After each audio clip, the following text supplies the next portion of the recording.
Jesus chegou ao mundo com uma mensagem revolucionária: construir uma igreja para aqueles que mais precisavam. Tinha muita opressão, muita injustiça. Ele escolheu 12 apóstolos que predicaram sua palavra e que atraíram fiéis no projeto do Filho de Deus. Pessoas do povo, homens comuns. Dedicava-se a roubar dinheiro dos seus companheiros judeus para dar aos romanos. O primeiro sucessor do fundador foi um homem que traiu. Séculos mais tarde, a Igreja Católica atravessou uma enorme crise de fé. Credo che Gesù e gli apostoli, se vedessero la Chiesa Cattolica cosa è diventata oggi, avrebbero una sensazione di stupore, di spaesamento.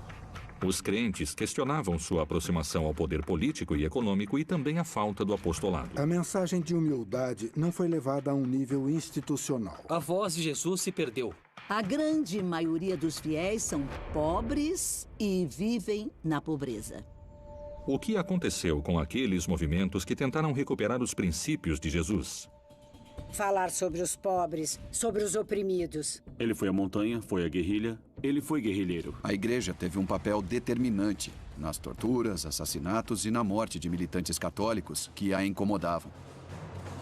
Será que o Papa Francisco vai poder recuperar o espírito dos princípios de Jesus? Será que vai conseguir fazer com que os fiéis voltem a acreditar na igreja?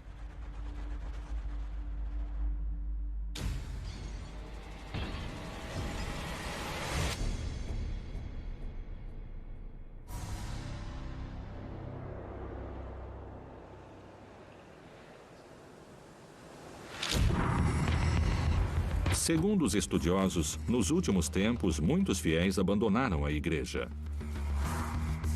Qual foi o motivo desse afastamento? Que críticas se fazem sobre a fé dela? Através da sua história, o catolicismo atravessou muitas crises que provocaram conflitos profundos no interior da igreja. No México, os fiéis diminuíram de forma dramática, que vai muito além do que as estatísticas falam. O Brasil é o caso mais importante. Nos anos 80 do século passado, ainda tinha quase que 90% de católicos. E hoje se fala que tem 59%. Houve uma queda impressionante. A América Latina é uma região que tem uma enorme polarização. Tem setores muito ricos, muito ocidentalizados, muito insensíveis diante dos grandes problemas sociais e tem uma grande massa empobrecida. Tante come quello delle migrazioni è molto presente nel sottolineare le crescenti disuguaglianze sociali nel mondo. Oggi l'1% della popolazione del mondo possiede quanto il restante 99%. Dos aspectos centrais e que se pede à igreja é a dimensão social. Isto é, a ajuda aos pobres, ajuda aos marginais, os direitos humanos, o assunto dos migrantes, o assunto dos velhos, dos jovens, das crianças, do trabalho. Segundo alguns especialistas, Jesus manteve um princípio fundamental: criar uma igreja para os homens e mulheres mais desprotegidos. Mas quem eram seus discípulos? Quem enxergou neles o Filho de Deus? Eles eram especiais? Parlare degli apostoli è una cosa semplice ma complicata ancora. Le uniche notizie che abbiamo degli apostoli sono nei Vangeli. Tutto quello che si racconta della loro morte, della loro vita, è legato alla tradizione e normalmente alle leggende. Se a gente prestar atenção na chamada do Senhor a cada um deles, vamos perceber que eles eram pessoas do povo, homens comuns. Pertenciam a diferentes partes daquilo que era a sociedade judaica daquela época. Ele escolhe primeiro como uma espécie de alunos, discípulos, seguidores. Erano uomini del primo secolo d.C., palestinesi, giudei, di professione pescatori. Será que Jesus os escolheu porque eles eram um exemplo a ser seguido? Esses escolhidos eram especiais porque muitas vezes eram considerados pecadores. No caso de Mateus, ele era um coletor de impostos. Ele era visto como uma pessoa de índole má, uma pessoa que se dedicava a roubar dinheiro dos seus companheiros judeus para dar aos romanos. Pedro traiu 3 vezes a Jesus. E no Evangelho se narra isso. É uma loucura da perspectiva de uma instituição contar que o primeiro sucessor do fundador era um homem que traiu. Existem outros casos, por exemplo, o apóstolo Tiago, o padroeiro da Espanha. Ele também era um homem de temperamento muito forte, até ficou conhecido como filho do trovão. E é exatamente por esse temperamento que muitos falavam que ele era muito forte. Jesus levou sua mensagem a todos os homens e mulheres de fé. Por que esses homens escolheram seguir Jesus?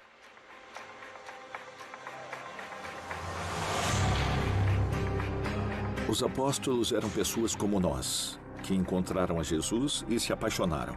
Mas eram homens como nós. Eles não eram super-heróis ou alguma coisa do tipo. Eles tinham fraquezas como nós.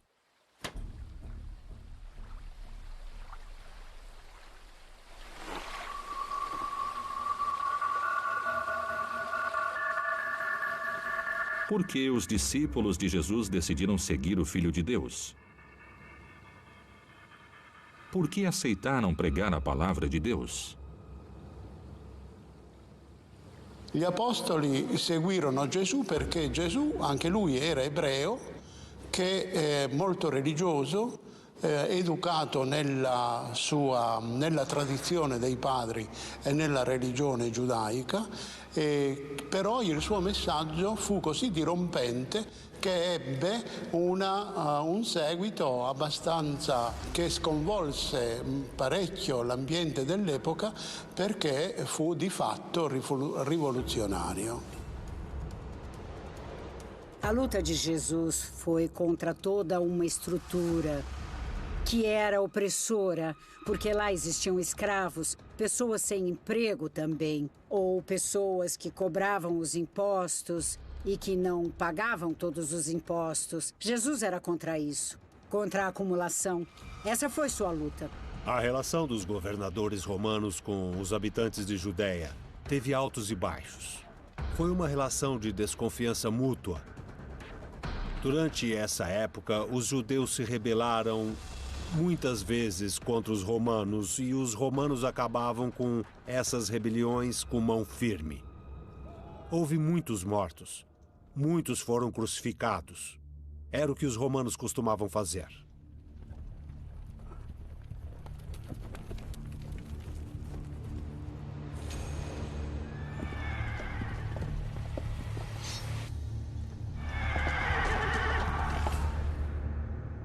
Se quisermos abstrair, tentar encontrar uma mensagem entre todas as coisas que se falam que Jesus disse, Jesus parece um inconformado, um homem que está contra a dominação romana, mas acima de tudo contra determinadas injustiças que atualmente podemos ver, no âmbito social. Como foi a aceitação dos estudiosos da época da mensagem crítica de Jesus? Como agiram diante dos seus ideais revolucionários? A mensagem de Jesus acabou criando tensão em círculos sacerdotais, já que muitos dos seus ataques eram dirigidos precisamente às práticas que, segundo Jesus, tinham desvirtuado o espírito do tempo. Ele criticava fortemente a administração da sua época e o que ele disse? Vocês não fazem o que vocês falam. E eu tenho que escutar pessoas falando que bonito teria sido viver na época de Jesus e dos primeiros apóstolos. Eu sempre pergunto, você teria optado por Jesus?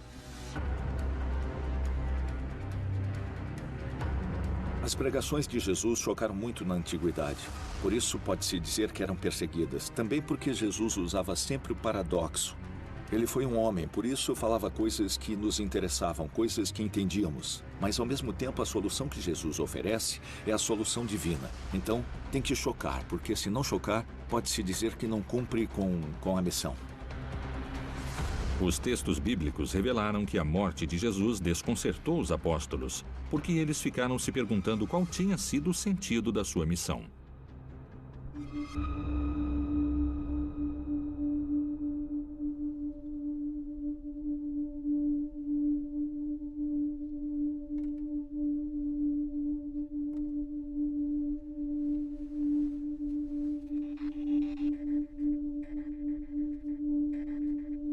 Quando um grupo perde seu líder, esse grupo pode se desintegrar ou pode continuar.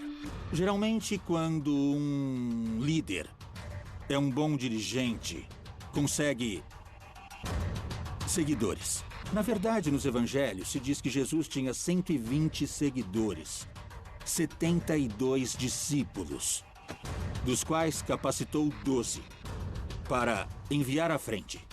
Enviar à frente em grego significa apostólio, após mensagem. Distelo, enviar, mandar. Gli apostoli seguirono Gesù per tutta la Palestina dell'epoca. Gesù sceglieva i piccoli villaggi che erano più abbandonati.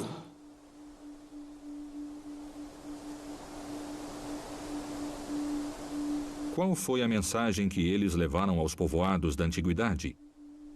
O apostolado da igreja coincidiu com sua mensagem e com os princípios da sua evangelização?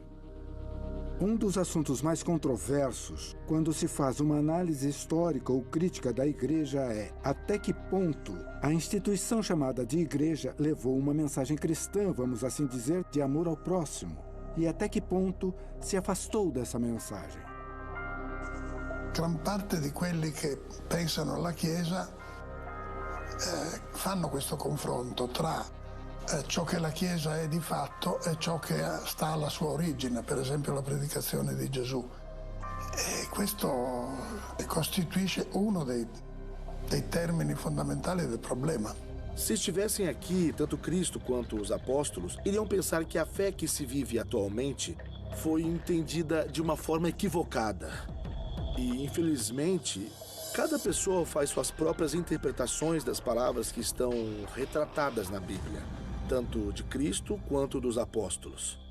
Credo che Gesù e gli apostoli, se vedessero la Chiesa cattolica cosa è diventata oggi, avrebbero una sensazione di stupore, di spaesamento. No ano de 2013, o cardeal sul-americano Jorge Bergoglio assumiu a cátedra de São Pedro. E numa das suas primeiras homilias, ele falou o seu desejo. Eu gostaria de uma igreja pobre para os pobres. Será que foi uma coincidência ou se tratava de uma tentativa da igreja de recuperar a mensagem que veio das origens e de atrair mais membros? A chegada de Francisco ao pontificado foi uma surpresa, não é? O primeiro papa latino-americano jesuíta. Ele chegou, eu acho, como um produto da profunda crise que a Igreja Católica está sofrendo. Na sua primeira homilia, pronunciou a frase que se tornou a frase central do seu pontificado. Uma igreja pobre para os pobres. Não quero príncipes na igreja. Ele fez uma crítica a todos no clero que se sentem superiores e vivem como príncipes. Não é verdade? Enquanto que a grande maioria dos fiéis são pobres e vivem na pobreza. Esse princípio do apostolado de Francisco, aproximar a igreja daqueles que mais precisam, também foi o conceito-chave para a teologia da libertação, um movimento religioso que no século XX atraiu adeptos e inimigos. Mas um setor da igreja o considerou perigoso. Quais foram os vínculos com a guerrilha? Existiram padres armados e alguns membros do Vaticano queriam o final imediato desse movimento.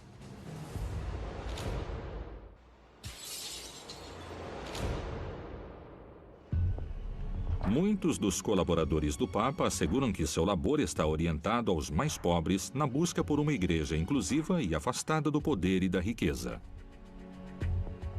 A igreja apoia, e eu me lembro quando Bergoglio era nosso bispo em Buenos Aires.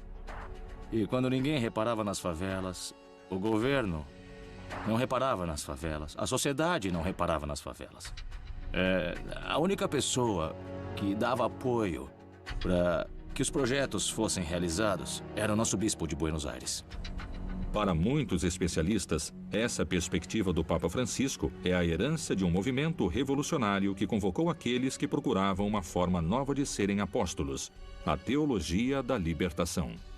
A teologia da libertação é um movimento que acontece sobretudo na América Latina, depois de um acontecimento importante e separativo na Igreja, que foi o Concílio do Vaticano II, que começa com João 23, em 1962, e que continua com Paulo VI e que vai ter uma ratificação muito forte em Medellín, na Conferência de Medellín, que foi na América Latina.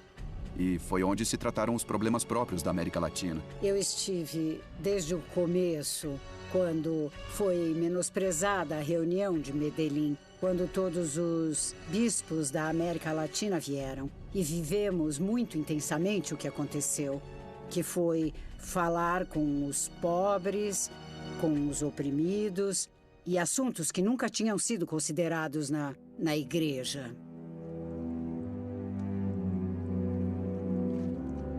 Segundo os defensores deste movimento, o objetivo principal era o de recuperar o trabalho apostólico dos seus sacerdotes. Era o de fazer aquilo que Jesus transmitiu.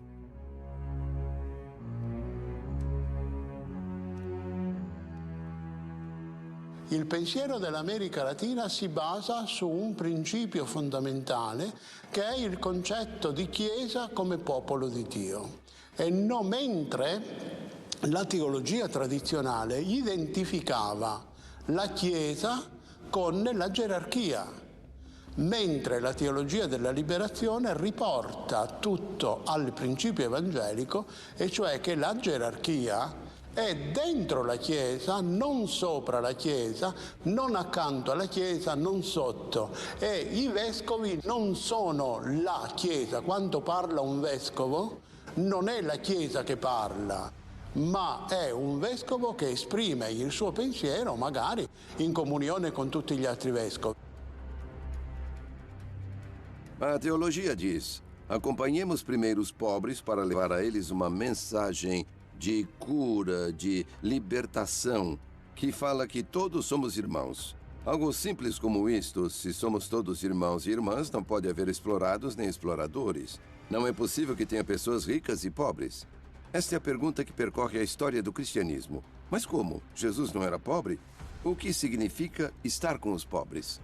Esse caminho se estende por todo o território da América Latina e tenta focar no nosso momento atual, porque o reino dos céus não é algo que esteja longe, é algo que está aqui e agora. E também foca nas condições estruturais. Essas pessoas que vivem e sofrem as angústias, a injustiça social, a fome, a violência, exigem respostas concretas por parte do Evangelho.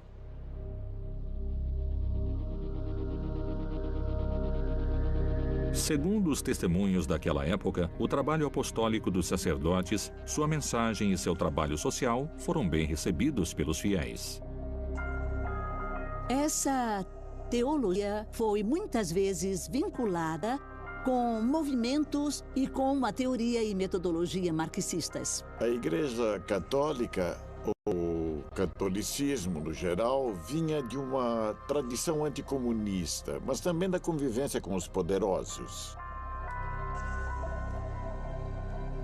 Nos seminários se falava muito sobre jovens inquietos que liam o marxismo, que tinham essa perspectiva latino-americana do marxismo, não é? Não é uma perspectiva soviética, uma perspectiva ortodoxa do marxismo europeu. É um marxismo adaptado às circunstâncias latino-americanas, reconhecendo algumas coisas positivas e, claro, criticando no marxismo o ateísmo e o materialismo. Mas por que essa tarefa pelo bem comum foi considerada uma ameaça por alguns setores da própria Igreja Católica? Essa perspectiva inclusiva teria gerado discórdias e enfrentamentos na congregação eclesiástica? Karl Marx, certo, parlerebbe di Dio come di una creazione umana scopi consolatori.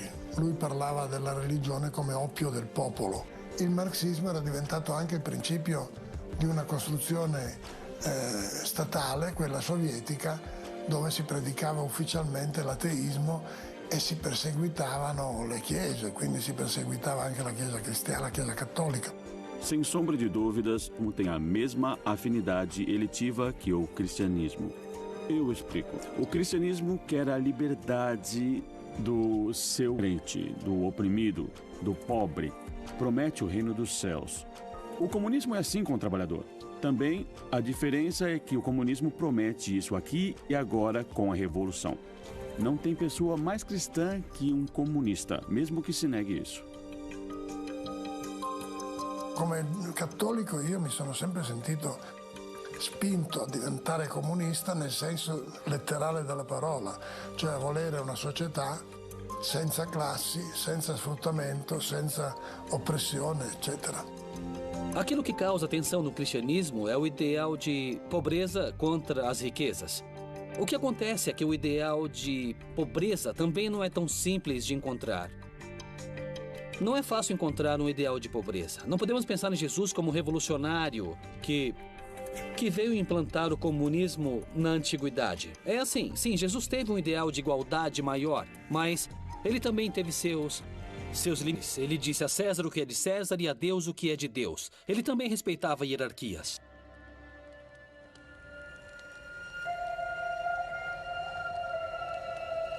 Por que uma ideologia que para muitas pessoas se aproximava da mensagem de Jesus e dos seus apóstolos provocava tanta resistência? Segundo os seguidores da teologia da libertação, a mensagem devia respeitar a identidade dos destinatários. Por isso, para a língua de cada lugar que visitavam, da mesma forma que os apóstolos fizeram.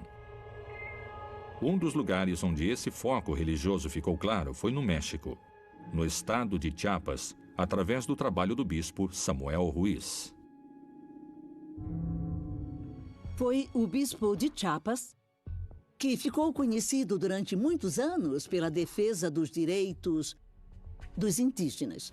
Ele não era apreciado pela alta hierarquia eclesiástica do México. Ele contou como se converteu. Um dia ele foi fazer uma visita pastoral que os bispos fazem. E então um indígena se aproximou dele e pediu para ele não voltar mais.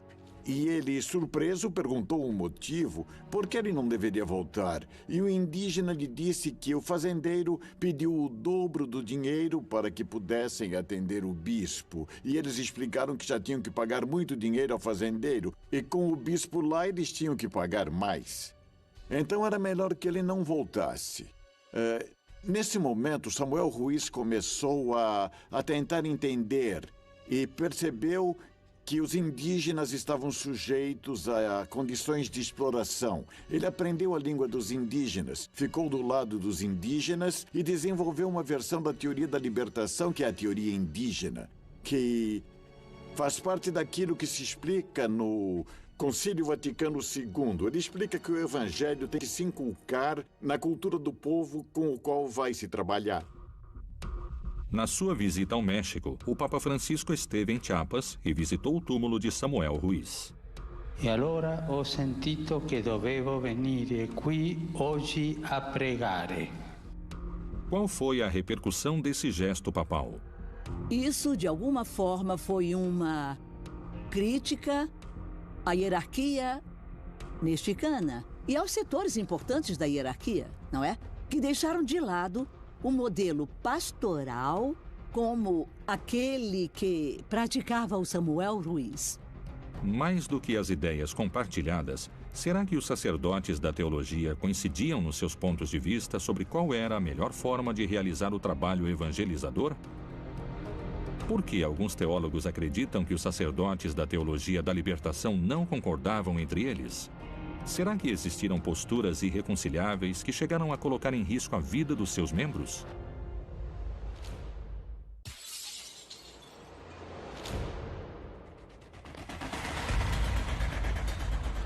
Nesse último século, a Igreja passou por uma grande crise interna que causou a partida de uma enorme quantidade de crentes, já que eles queriam uma maior coerência entre o que se dizia e o que se fazia na instituição.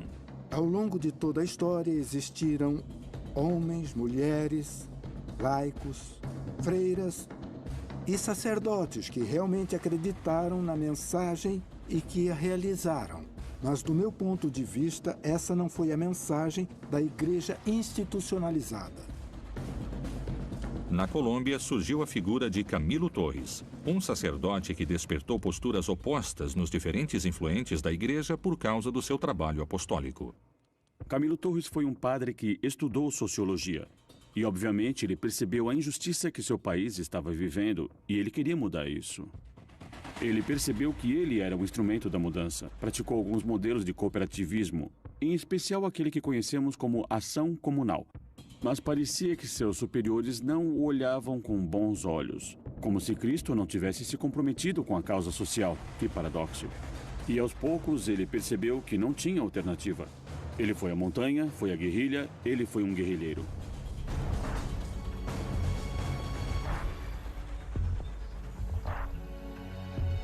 Ele era um padre guerrilheiro, um padre que optou pelas armas. Para ele, essa seria uma forma de exercer o evangelho. E isso foi, bom, um elemento muito brusco e muito forte para o resto daquilo que nós podemos chamar de esquerda na igreja, na América Latina. A violência a favor da justiça social foi, desde o ponto de vista de vários crentes, uma contradição. Diversos padres da teologia da libertação se pronunciaram sobre esse assunto. Entre eles, o sacerdote argentino Carlos Mujica. No ano de 67 ou 68, apareceu com muita força o nome de um padre que já estava comprometido com os movimentos sociais, com os padres operários. Ele é Carlos Mujica. Ele tinha um vínculo muito interessante com alguns jovens do Colégio Nacional de Buenos Aires, e foi assim que ele ficou conhecido entre os grupos de jovens que estavam saindo da tradição da ação católica e que se dirigiam a uma vocação mais revolucionária. Inclusive, esses jovens, influenciados por Mujica e pelo ambiente que existia na América Latina, fundaram o grupo ativista Camilo Torres, que se trata de um grupo de leituras e de ação social. Qual era o posicionamento de Carlos Mujica diante do uso de armas? Será que ele considerava que a violência era válida na hora de tornar realidade um projeto religioso? Quero pedir perdão, porque eu me sinto responsável por esta onda de violência que hoje existe em nossa pátria. Por minha covardia, por minha indiferença, por minha falta de comprometimento, porque eu não soube seguir você, Jesus Cristo, que veio ao mundo não para ser servido, mas para servir. Tinha um programa famoso dos anos 70 a qual Mujica foi convidado. Lá ele falou sobre a violência. Ele definiu que era violência institucional. Violência é aquilo que meus irmãos da favela sofrem todos os dias. Eles não têm trabalho, eles não têm onde morar, eles não arranjam trabalho porque moram na favela. Essa é a violência cotidiana. Mujica também falou dessa violência nesse programa. Eu não concordo em tirar a vida de outro cristão, ele também disse. Eu entendo perfeitamente as pessoas que dão a sua vida por outras. No ano de 1968, Mujica viajou a Paris, na época do Maio Francês. Lá, ele entrou em contato com os padres operários e, quando voltou, ele começou o movimento de sacerdotes para o Terceiro Mundo. Seu trabalho foi feito nas favelas mais pobres. Isso deu origem aos padres das favelas. Eu acho que devemos ajudá-los a ajudar. Seu apostolado foi silenciado com seu assassinato. Ele sobrevive naqueles padres operários, nos padres das favelas que estão retomando muito a ideia de Mujica. Aqueles que estão nas favelas, que estão nos assentamentos, aqueles que vivem com as pessoas pobres. Eles são muito importantes e são muitos na Argentina. Desde Carlos Mujica e seus companheiros até a atualidade, nós padres vivemos nas favelas e organizamos uma vida junto às pessoas da igreja. Por isso, nós insistimos, eu que faço parte da equipe de pastoral dos sacerdotes nas favelas mais pobres, nós insistimos que... Para mim, Mujica Ele é a figura mais emblemática. É também nosso guia espiritual e nosso mártir. Desde que chegamos no seminário, sentimos que ele é nosso exemplo. E eu quero ressaltar muitas coisas. Para mim, Mujica teve uma grande paixão pela igreja. E também teve muita paixão pelo momento no qual ele teve que viver. Para mim, esses são dois valores que um padre tem que ter. Qual foi o destino dos outros líderes da teologia da libertação? Quero falar de um caso concreto de uma amiga teóloga do Brasil, Ivone Gebara. O Vaticano a repreendeu por ela ter anunciado a teologia da libertação. Silenciaram ela. Não a deixaram falar durante 2 anos. Não a deixaram falar em público. Nem dar conferências, nem escrever nada. Para os estudiosos dessa doutrina, a pressão da igreja tradicional pôs em xeque esse movimento. Será que foi isso que determinou sua completa desaparição? A teologia da libertação não pôde continuar porque foi enormemente reprimida. Em primeiro lugar, porque representava um perigo para os poderes. A igreja é um poder e teve um papel determinante na repressão, na perseguição, tortura, assassinato e morte de militantes católicos que a incomodavam.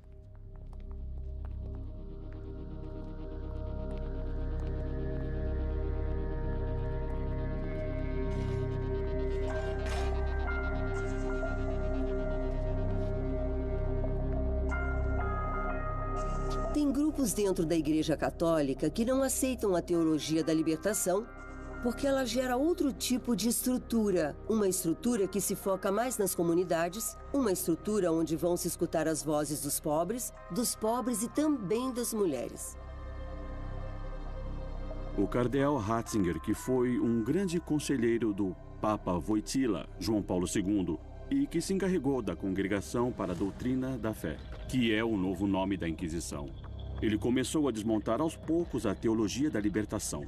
Em Roma, conseguiram encontrar a melhor forma de desmontar a teoria da libertação, porque ela não era conveniente para o Vaticano. Então, eles nomearam bispos, todos esses padres teólogos da libertação. A melhor forma de silenciá-los era dando a eles uma mitra.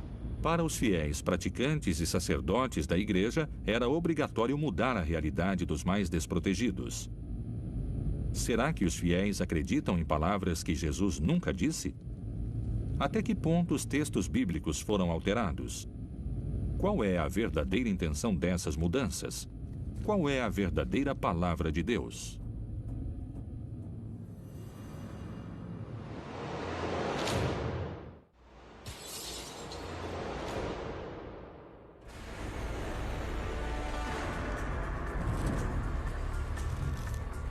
Segundo estudiosos da Bíblia, os textos originais teriam sido modificados com o passar dos séculos. Então, qual foi a verdadeira mensagem apostólica que foi dita aos discípulos do Filho de Deus? Era uma mensagem de inconformidade, resultado de um presente que era como o nosso presente incômodo. E foi lá que levaram a mensagem que falavam que era de Jesus. Os textos foram escritos por discípulos diretos ou por pessoas que não conheceram a Jesus. Foram tradições orais. Temos que lembrar que os textos foram posteriormente editados. Algumas pessoas agregaram mais coisas. Isso explica as contradições e as divergências entre os diversos textos. Se eu olhar o Jesus de Lucas e o Jesus de Marcos, eu vou ver que eles são muito diferentes. Em Lucas, Jesus está tranquilo quando vão buscar ele e pensa que esse é seu destino. Ele fica tranquilo e ele é um homem impassível, forte. Ele é o Filho de Deus, ele não tem medo. Mas nos evangelhos de Marcos, Jesus está assustado. Ele pede para seu pai que o ajude. A Igreja Católica sabe disso. Por isso, sempre que vai se ler um evangelho, a liturgia fala: esse é o evangelho segundo São Marcos. Segundo São Lucas. Por quê? A Igreja sabe. Por isso é que a fé da Igreja Católica é apostólica. Porque acredita no que falaram os apóstolos. Não tanto no que Jesus disse, já que essa mensagem chegou por meio da interpretação dos apóstolos. E são os discípulos dos apóstolos que começaram a escrever esses textos. Nem sequer foram os apóstolos.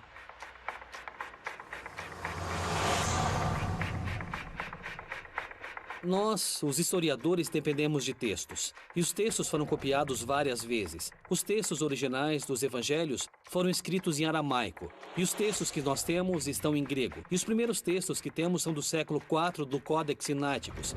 Então a voz de Jesus se perdeu. Atualmente isso é um problema, porque consolidar a religião numa voz perdida é algo complicado. Quem interveio na redação dos textos bíblicos? Como foi que os estudiosos da Bíblia explicaram as modificações e as contradições que estão no livro sagrado? Como se conseguiu chegar a um texto comum? Qual foi o motivo? Constantino imaginava o cristianismo unificado, uma só fé. Quando ele emerge, se percebe que em cada região os cristãos pensavam que o cristianismo era diferente. Não há um cristianismo, há muitos cristianismos. Por isso, Constantino se vê obrigado a chamar a um concílio, o primeiro concílio de Niceia, para falar com os bispos e pedir a eles que cheguem a um acordo, porque precisavam de uma fé para o império. E era necessário decidir como era Deus, se Jesus era igual a Deus, se ele foi criado, se ele foi gerado. E tudo isso pode parecer para nós historiadores algo excessivo. Mas naquela época se tratava de uma questão política, porque aquele que tem a fé certa é aquele que administra a igreja, que administra os dízimos, que administra o vínculo, é o interlocutor privilegiado. Na primeira geração, depois de Jesus, já existia uma diferença de interpretação da mensagem. E tinham muitos textos, assim como muitas pessoas interpretando eles. Por esse motivo, 4 séculos depois, no ano 325, no Concílio de Nicéia, se faz uma depuração de 72 evangelhos. E no século IV se discutem destes 72 quais seriam revelados e quais não. E por critério dos bispos da época e por ordem de Constantino, eles escolheram só 4.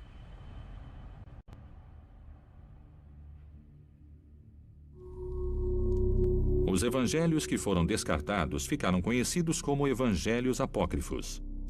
Para muitas pessoas, os textos descartados são considerados evangelhos proibidos.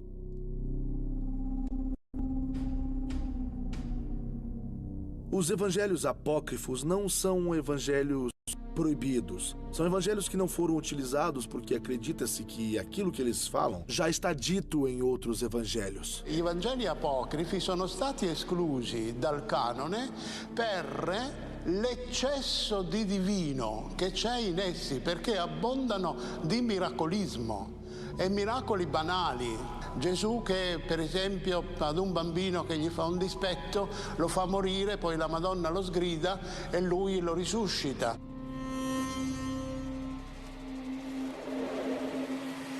Era il sistema delle favole dell'epoca, insomma. Sono stati esclusi e sono stati accettati i 4 Vangeli più antichi e più sobri. Todos os textos que conhecemos, os evangelhos, os atos, as cartas de São Paulo, estão construindo uma identidade, estão construindo uma religião. Eles não vão falar o que atualmente consideramos a verdade. Não são historiadores, não são antropólogos, são guardiões da fé. Qual é o trabalho apostólico das pessoas da igreja? Qual é a mensagem que eles transmitem aos crentes? Quais são as possibilidades reais que Francisco tem de conseguir realizar sua missão? Será que o Papa Francisco vai conseguir recuperar os fiéis que abandonaram a igreja? Ou sua missão está condenada ao fracasso?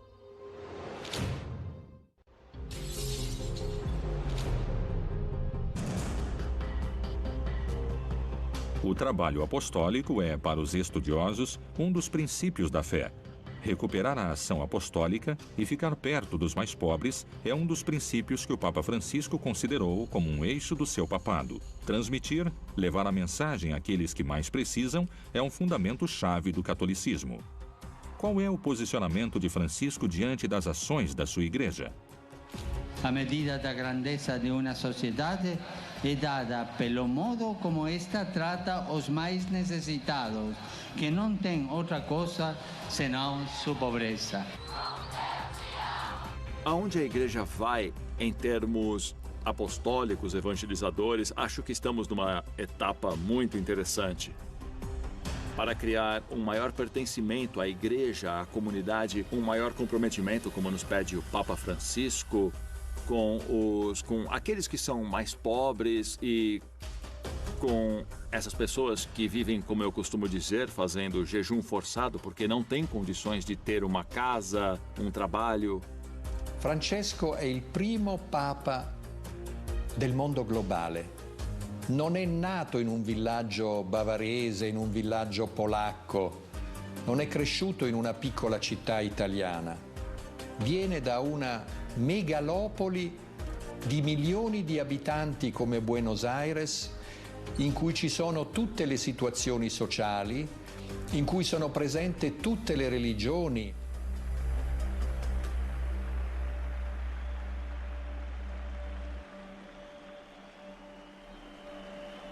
Sembra che i miei fratelli cardinali sono andati a prenderlo quasi alla fine del mondo. Ma siamo qui. E quindi Francesco conosce bene il pluralismo del mondo contemporaneo e al tempo stesso, quando lui parla delle situazioni sociali di emarginazioni, non lo ha letto nei documenti, ma lo ha conosciuto da vicino visitando le villas miserias de Buenos Aires. Francisco tem uma cultura diferente. Ele tem uma cultura que quer muita gente na igreja. Ele quer todo mundo na igreja. O Papa Francisco falava que a igreja tinha que ser como os hospitais de campanha. A igreja tinha que ser o lugar que foi nas missões jesuítas, que era o centro de vida e das famílias e das pessoas. E eu acho que temos que conseguir isso. Se não conseguirmos isso, vamos estar em dívida. E isto é porque ficamos pequenos. Nós nos conformamos com um simples culto.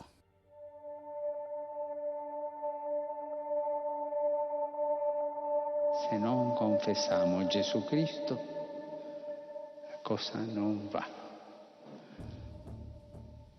Diventeremo una ONG pietosa.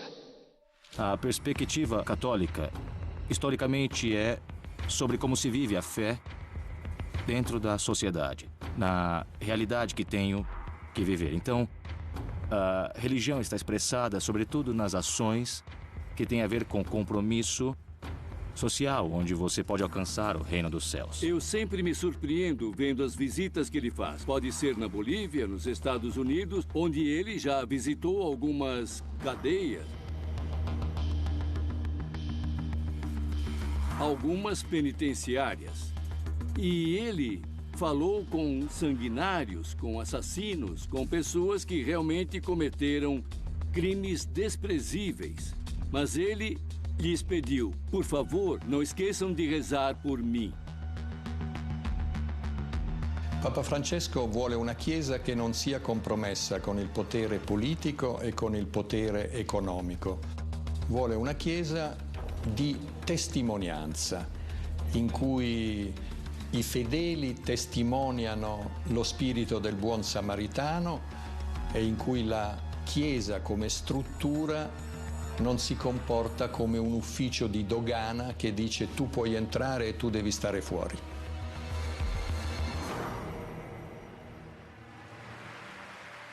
È l'uomo che ci dà questo spirito di pace, l'uomo povero. Ah, come vorrei una Chiesa povera e per i poveri.